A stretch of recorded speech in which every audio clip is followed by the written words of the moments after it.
नमस्कार. आता आपल्यासमोर हरिभक्तीपरायण विष्णू फटी गवस कीर्तन सादर करणार आहेत. त्यांनी इंजिनिअरिंग केलं आहे, तसेच टाटा कन्सल्टन्सी सर्व्हिसेस गोवा येथे ते कार्यरत पण आहेत. देवकी कृष्ण कीर्तन विद्यालय माशेल येथे हरिभक्तीपरायण सुहास बुवा वझे यांच्याकडून कीर्तनाचे धडे पण घेत आहेत. आता आपणासमोर येत आहेत हरिभक्तीपरायण विष्णू फटी गवस. धन्यवाद.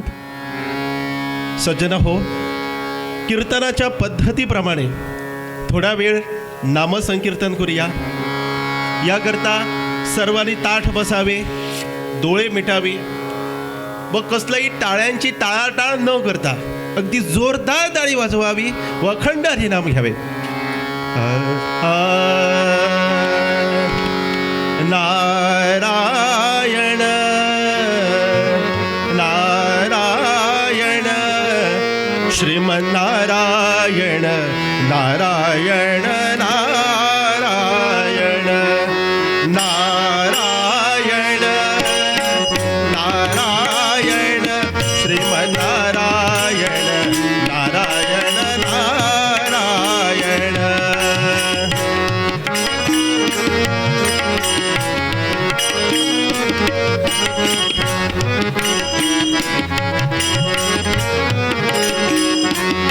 विठ्ठल नारायण नारायण नारायण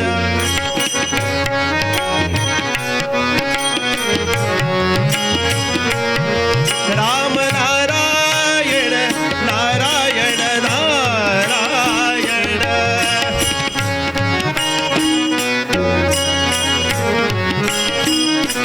हो नारायण श्रीमन्नारायण नारायण नारायण.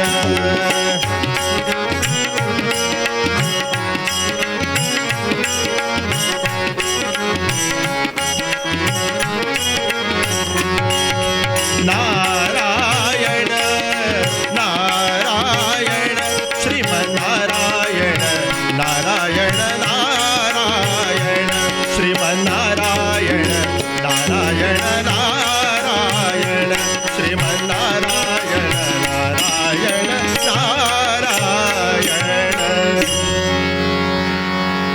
बोला पुंडलिका वरदे हर विठ्ठल श्री ज्ञानदेव तुकाराम देवर्षी नारद स्वामी महाराज की जय.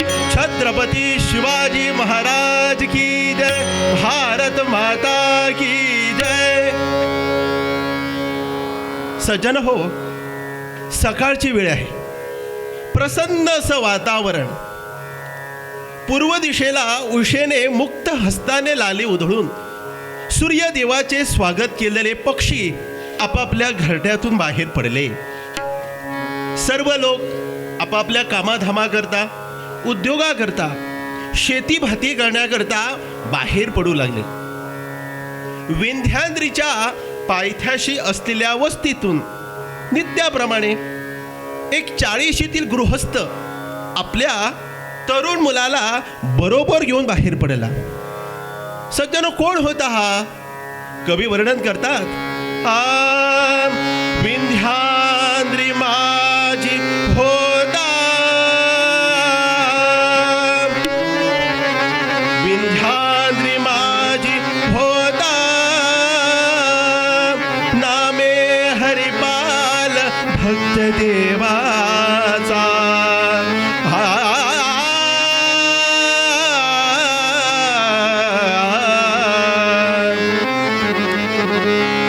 नामे हरिपाल भक्त देवाचा, जातीचा व्याध परी विठ्ठल विठ्ठल सदाव देवाचा.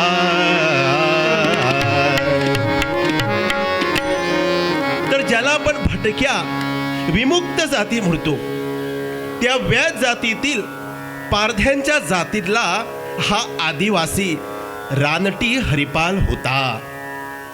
सज्जन हो, जात कुठलीही असो, देवाला जातपात, गरीब श्रीमंत, काळा गोरा, वंश असं काही लागत नाही. जो देवाचा नियमितपणे भक्ती करतो तो देवाचा. म्हणून आपण भक्ती करा. आता सर्व लोक देवाची भक्ती करतात. नारदांसारखे देवर्षी, वेदव्यास, शुकमुनीसारखे महाऋषी, अहो जनकासारखे राजर्षी, तसे संत चोखामहार, गोरा कुंभार, नरहरी सोनार, सावतामाळी, संत जनाबाई, संत कान्होपात्रा, संत निळोबा, संत रोहिदास, अहो अहो किती आहे. आणि त्या धाव्यात हरिपाल, भटक्या विमुक्त जातीचा कवी वर्णन करतात. हरिला जातीन वंश, हरिला जातीन वंश, न प्रिय संपत्ती तसेच थोरपण, केवळ भक्तिप्रिय प्रभो, केवळ भक्तिप्रिय प्रभो, दासाचा शेवटास नेईपणा. राम राम राम हरे हरे, राम राम हरे हरे.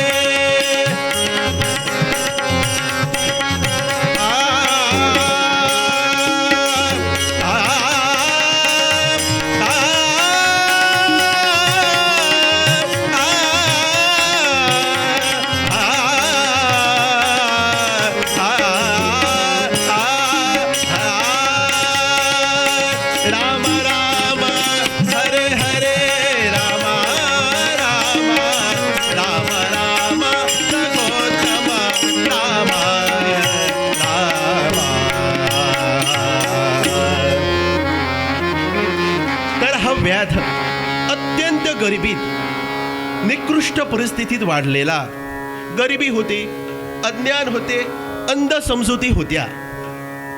सज्जन हो, आजही समाजात कितीतरी लोक आपल्या धर्माबद्दल, आपल्या जीवनाबद्दल, आपल्या साधू संतांच्या बद्दल, आपल्या देशाबद्दल, अहो देवाला काय आवडते ह्याच्याबद्दल अज्ञानीच आहेत. आणि त्यामुळे बरेचसे लोक भक्तीपासून दूर आहेत. आणि हातर्व्यात पूर्वीपासून शिकार करणारा, जंगलात राहणारा, सुरुवातीला पशुपक्ष्यांचा हत्या करायचा, पण जसा जसा मोठा होऊ लागला तसा तसा प्रवासी लोकांना मारायचा, लुटायचा. त्यात त्यांना पैसे मिळू लागले. आता पैसे म्हणजे सगळेच लोक पिसे होतात की नाही. एकदा का माणसा पैसा मिळाला की देवाला सोडतात, देवाची भक्ती सोडतात. एकदा का माणसाला पैशाची चटक लागली रे लागली की तो देवापासून, नामस्मरणापासून दूर जातो. असो, आपण देवाची भक्ती करूया. तर अशा प्रकारे लुटमारी हा जो त्यांचा धंदा एकदम जोरदार चालत असे. पण हा जो मुलगा हरिपाल होता त्याला लोकांची लुटमार, केविळवाणी स्थिती पाहून आपलं काहीतरी चुकत आहे असं वाटायचे. ओहो, मोठी पुण्याई घेऊनच हा हरिपाल जन्माला आला होता. असंच काही दिवसांनी हरिपाल व त्याचे वडील नित्याप्रमाणे वाटमारीचा धंदा करण्यासाठी अरण्यात गेले होते. तो तिथं त्यांनी काय पाहिलं की शेकडोच्या संख्येने वारकरी येत आहेत. कपाळी बुका, हातात टाळ, पकवास, डोक्याला मुंडासे, अगदी साधा सुधा वेश, भक्तिरसात न्हावून निघालेले असे ते सर्व समाजातील वारकरी चालत होते. मुखाने अखंड हरिनाम गजर चालू होता. सज्जन हो, तर हेच खरे भक्त होय. सर्वांनी लक्षात ठेवावे, अहंकारी, गर्विष्ठ, दुष्ट माणसाने कधीही सज्जनपणाचा आव आणू नये. त्याला देवावर, भक्तीवर बोलण्याचा अधिकार नाही. मग तो कुणीही असो, माझ्यासारखा कीर्तनकार असला तरीही. असे संत तुकाराम महाराज सांगतात. ते आपल्या अभंगात म्हणतात,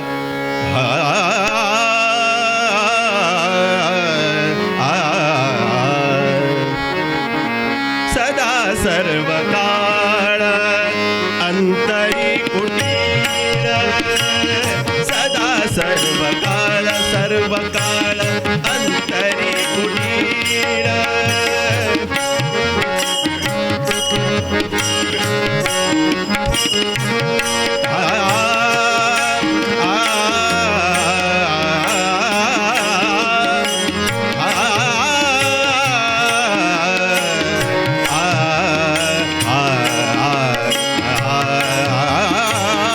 सदा सर्व काळ अंतरी कुटीळ तेणे गळा माळ घालू नये तेणे गळा माळ घालू नये तेणे गळा माळ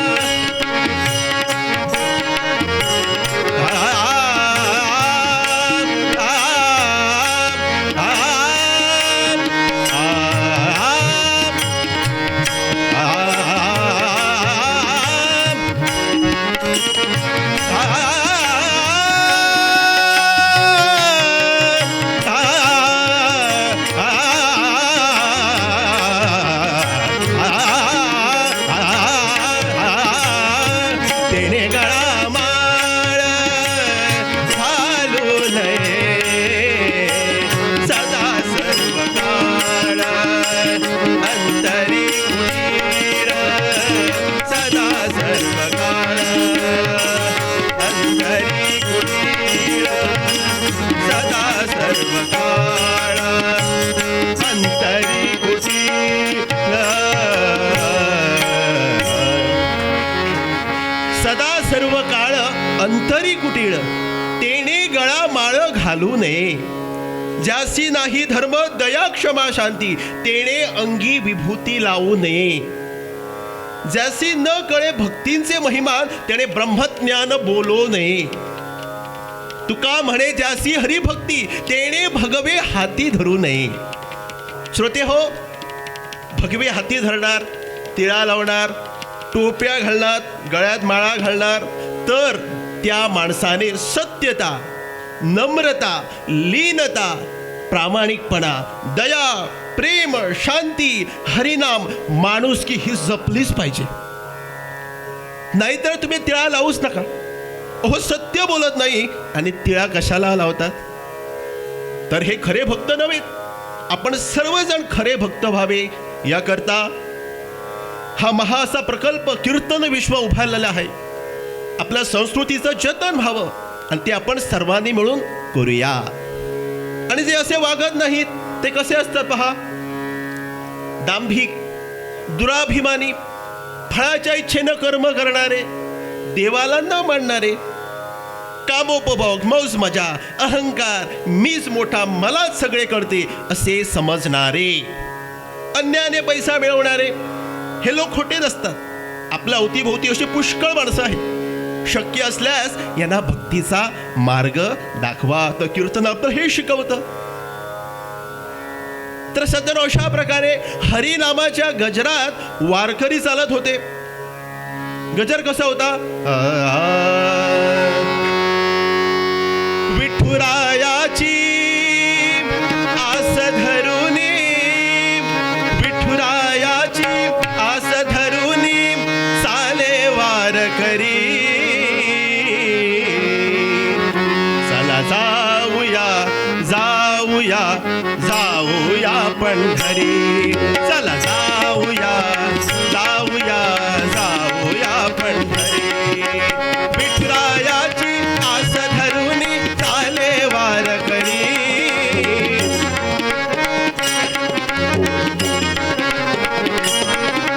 विठुरायाची आस धरून चाले वारकरी चला जाऊया जाऊया जाऊया पंढरी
हरिपालाच्या वडिलानं ती वारकरी दिंडी पाहिली आणि त्यांना वाटलं की चोरी करायला हीच संधी आहे. त्यात आपल्या मुलाला थोडंफार ट्रेनिंग मिळेल, प्रशिक्षण मिळेल की चोरी कशी करायचं, कसं लुटायचं, असं म्हणून दोघंही आता पिता पुत्र त्या दिंडीत सामील झाले. आता वारकऱ्यांबरोबर चालत आहेत हरिनाम ऐकता ऐकता, चालता चालता हरिनाम ऐकता ऐकता अहो पंढरपुराला पोहोचले.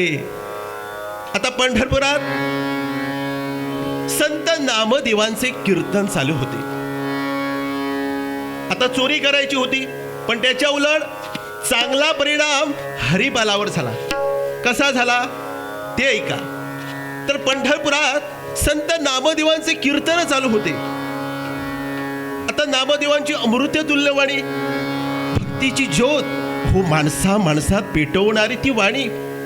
ते म्हणतात की सज्जन हो, या कलियुगात नामस्मरण हीच एक सोपी गोष्ट आहे. हो त्या नामदेवांच्या कीर्तनात सगळेच लोक तल्लीन झालेले, रंगून गेलेले, नामदेवाने कीर्तन करावे आणि साक्षात पांडुरंगाने नाचावे असं ते गोड अमृततुल्य कीर्तन.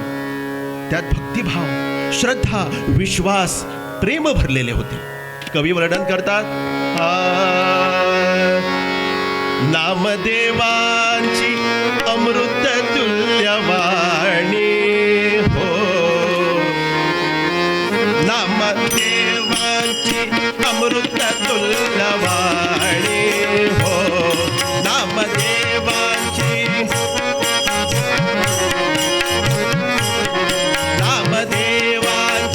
अमृततुल्य वाणी हो. श्रवण येता लोचनी येत पाणी हो, श्रवण येता लोचनी येत पाणी हो, नामदेवाची अमृततुल्य वाणी हो.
सर्वांकरता आहे, चहूवर्णासी येथे आहे अधिकार. तेव्हा सर्वांनी न कंटाळता हरिनाम घेत राहावे. हरिपाल असा जवळ पुढे बसला होता आणि नामदेव महाराज काय सांगताहेत हे एक चित्ताने, एकाग्रतेने सर्व काही ऐकत होता. ओ पुढे काय, जे पाहिजे तेच झालं. हरिपालाच्या मुखात हरिनाम सुरू झाले. असं करता करता तो हरिनामात नाचू लागला, गाऊ लागला. सज्जनो, हा सर्व सत्संगतीचा परिणाम आहे, हरिकीर्तनाचा, सत्संगाचा, वारकऱ्यांच्या संगतीचा हरिपालावर उत्तम असा परिणाम झाला. हो, त्याचे वाईट विचार दूर व्हायला लागले, मन शांत प्रसन्न होऊ लागले. असं म्हणतात ना की कीर्तन चांग होय अंग हरी रूपा, अशी त्याची स्थिती झाली. आज आपण सुद्धा सर्वांनी सत्संगात जावे, कथा कीर्तन ऐकावे, नामस्मरण करावे, चांगल्या लोकांची संगत करावी. आई वडिलांनी अशा ठिकाणी आपल्या मुलांना जरूर घेऊन जावे. अशा सत्संगामुळे आपण वाईट गोष्टींपासून दूर राहतो, नको त्या चर्चेपासून दूर होतो. दुर्गुण जातात आणि सत्वगुण वाढू लागतात. आपला वेळ, आपला दिवस, आपलं आयुष्य पुण्यकर्मात जाते आणि जीवनात सुख, समाधान, शांती मिळते. श्रोते हो, हरिपालाला आता देवभक्ती, नाम आवडू लागले. श्रोते हो, देव वसे ज्याची चित्ती त्याची धरावी संगती. ज्याच्या ठिकाणी देवाचं अस्तित्व आहे, ज्याच्या ठिकाणी सत्यता आहे, ज्याच्या ठिकाणी नामस्मरण आहे, ज्याच्या ठिकाणी ईश्वराच्या प्रती तद्रूपता, एकरूपता, समरसता आहे, अशाच ठिकाणी देवाची वस्ती आहे. देव बसे ज्याचे चित्ती त्याची धरावी संगती. म्हणूनच तर म्हणतो सत्संगात चला, कथा कीर्तन ऐका, नामस्मरण सोहळ्यात चला. अहो, परिवर्तन होईल म्हणजे होईलच. श्रोते हो, हरिनामाने वाल्ह्याचा वाल्मिकी होतो. कथा कीर्तनाचे वेड लागले तर आपलं आयुष्याचे कल्याण होईल. पण याच्या उलट मोबाईल, हसणे, खिदळणे, टाइमपास करणे या गोष्टींची जर आपल्याला सवय लागली तर आपलं जीवन फुकट जाईल, नरकात जाईल. हरिपालाचा आचार धर्म ठरला. संतापायी डोके ठेवले आणि विठ्ठलाचे अखंड असं नाम घ्यायचे ठरवले आणि आषाढी कार्तिकी पंढरीची वारी अशी दिशा मिळाली. हरिपाल घरी परतला. काही वर्षांनी त्याचे वडील वारले आणि सर्व जबाबदारी आता याच्यावर आली. आता त्याला वाट मारीत पाप वाटू लागले. काय करावं काही सुचेना. म्हणून पुन्हा वाळवंटी आला आणि कीर्तनाला बसला. अशी वारी आपल्या भारताच्या कानाकोपऱ्यातून जात असते. दरवर्षी आमच्या गोव्यातूनही आषाढीच्या वाऱ्या निघतात. सर्व समाजातील लोक त्याच्यात सामील असतात. आमचे कीर्तन प्राचार्य सुहास भोजे यांनी तर गेली 15 वर्ष आपल्या घरी संतांच्या जयंतीचे कार्यक्रम करत आहेत.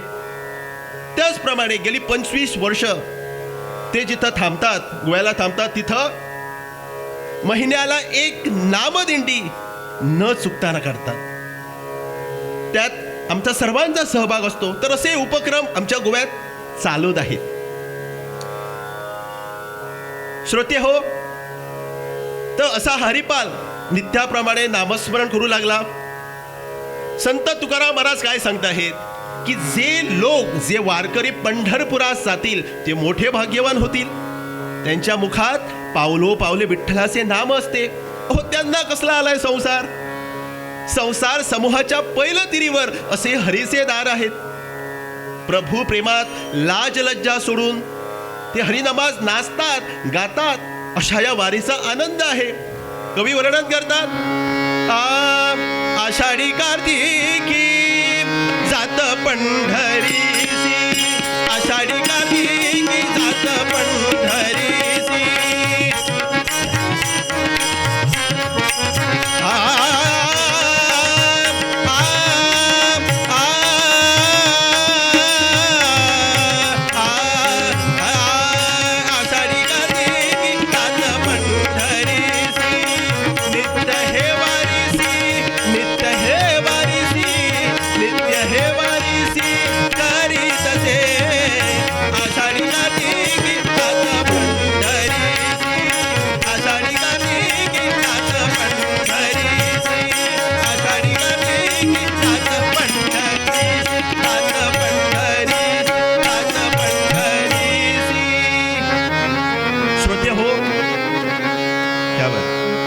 पापाला तारणारे संतांचेच विचार आहेत. जे वाईट गोष्टीत रमलेले आहेत, ज्यांना जीवनाचा कंटाळा आला आहे, या सर्वांच्या करता हरिनाम कथा कीर्तन सत्संग आहे.